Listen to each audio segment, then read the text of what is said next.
Hello, everyone. I was wanting to make a short video. I'm going to be in the book of Esther, give you just a little bit of background about Esther. Um, Esther was in captivity, and the king of that country, uh, he had some sort of function, and the queen didn't come. And his aides said, we can't let that happen. You can't let her get away with that. So he stepped her down as the queen. So then a search began for someone to replace her. And so, of all the people, of all the maids, he chose Esther to be his queen.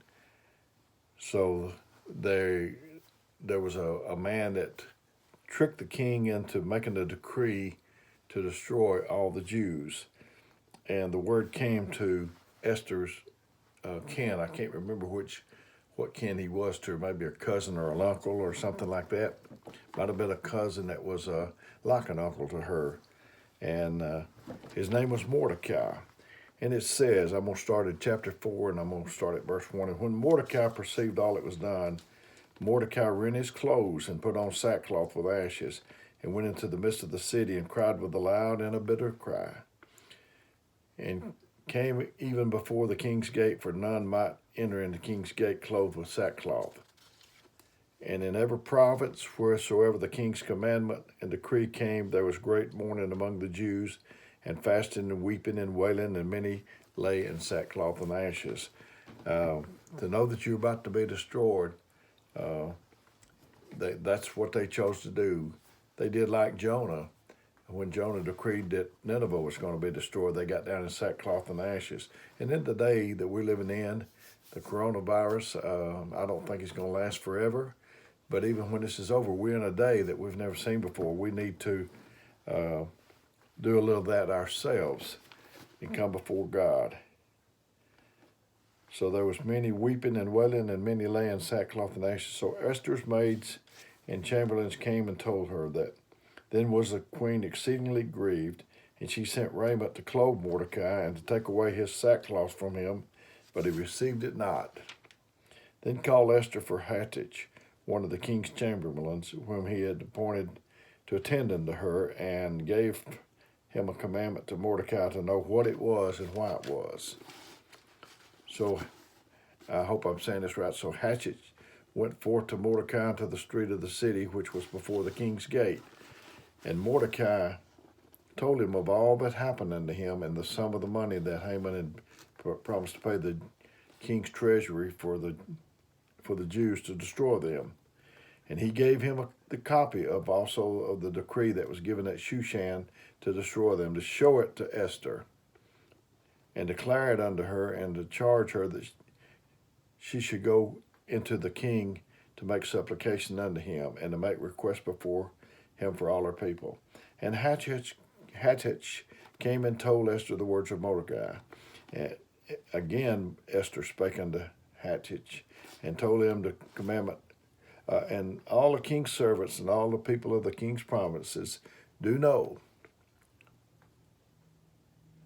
that whosoever, whether man or woman, shall come unto the king into the inner court where is not called, there's one law of his to put him to death, even to whom the king shall hold out the golden sceptre that he may live. But I have not been called to come into the king these 30 days. That natural king there in that day, you had to be called.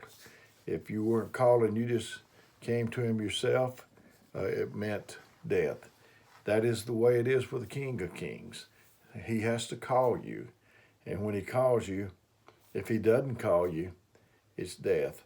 So that's where the story's at. Mordecai is asking Esther to go before the king. Again, all the king's servants and all the people of the king's provinces do know that whosoever man or woman shall come to the king in the inner court, who is not called, there is but one law to put him to death, except to whom the king shall hold out the golden scepter that he may live, and I have not been called to come into the king these 30 days. And they told to Mordecai Esther's words. Then Mordecai commanded to answer Esther, think not within thyself that thou shalt escape in the king's house more than all the Jews. because she was a Jew. So if the commandment to kill the Jews, and she was a Jew. For if thou altogether hold thy peace at this time, then shall their enlargement and deliverance arise to the Jews from another place. But thou and thy father's house shall be destroyed. And who knoweth whether thou art come to the kingdom for such a time as this? So if you don't move, I'm trying to move on what God wants me to do. And I know that if I don't do it, it won't strain God or grieve God too much. He'll just get somebody else to do it. So that's why I'm trying to move on this that I feel like doing. And then Esther bade them return Mordecai this answer: go gather all the Jews that are present in Shushan and fast for me, and neither eat nor drink 3 days and nights. I also and my maidens will fast likewise, and so will I go into the king, which is not according to the law, and if I perish, I perish. So Mordecai went his way and did according to all that Esther had commanded him. And back a few verses ago, it says, who knoweth whether thou art come to this kingdom for such a time as this? I believe that that we're here in this time. That I was supposed to be born during this time, and so I want to do what I can. Now I'm down to chapter 5.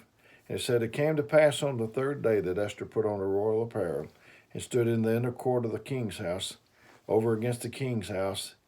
And the king sat upon his royal throne in the royal house, over against the gate of the house. Here's Esther coming up to the king. He's sitting there, and you can't approach him. If you do, and he doesn't hold out the golden scepter, there's death. You can't barge in on the king. You can't just come to the king anytime you get ready. He has to call you. And I know when I was lost, he called me. And it was so when the king saw Esther the queen standing in the court, that she obtained favor in his sight, and the king held out to Esther the golden scepter that was in his hand. So Esther drew near and touched the top of the scepter. Here she comes. And she's wanting to touch that golden scepter. And she just comes easy. And he holds out the golden scepter. And I don't think that when he held out the golden scepter that she said, well, I'll go in a little while. I might, 10 minutes, I might go over and touch that scepter. I imagine she ran just as hard as she could. So if God extends to you his golden scepter, you need to stretch. You need to make every effort to get to him. So she touched the top of the scepter. Then said the king unto her, what wilt thou, Queen Esther? And what is thy request? Is it shall be even given to thee for half the kingdom? So the Jews were spared. That's the only way that we can be spared, is to be able to come to him and him extend his mercy, his golden scepter out to us. I think in this day, this is going to separate the sure enough from the wannabes.